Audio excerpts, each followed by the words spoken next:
প্রয়াত মার বিদেহী আত্মার মাগফিরাত প্রার্থনায় বিষণ্ণ এক মা দিবস কাটালেন বাংলাদেশের জনপ্রিয় কণ্ঠশিল্পী ও বাংলাদেশ জাতীয়তাবাদী দল বিএনপির কেন্দ্রীয় সহ আন্তর্জাতিক বিষয়ক সম্পাদক বেবি নাজনীন। 13 মে সোমবার সন্ধ্যায় কুইন্স প্যালেসে সদ্য প্রয়াত মা আবিদা সুলতানার আত্মার মাগফিরাত কামনায় দোয়া মাহফিল আয়োজন করা হয়।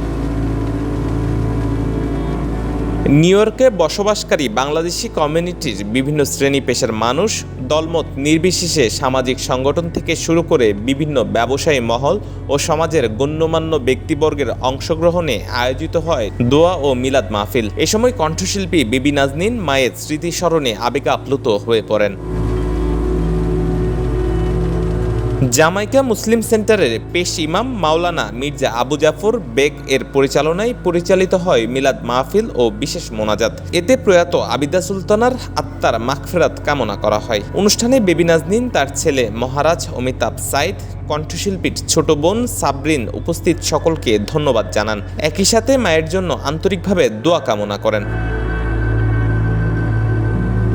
প্রসঙ্গত, চলতি বছরের 17 এপ্রিল ঢাকার একটি হাসপাতালে শেষ নিঃশ্বাস ত্যাগ করেন 75 বছর বয়সী আবিদা সুলতানা। তিনি দীর্ঘদিন ধরে শারীরিক জটিলতায় ভুগছিলেন। একই সাথে নির্যাতিত নিপীড়িত গাজাবাসীর জন্য প্রাণ খুলে প্রার্থনা করা হয়। ডেস্ক নিউজ, চলমান নিউ ইয়র্ক।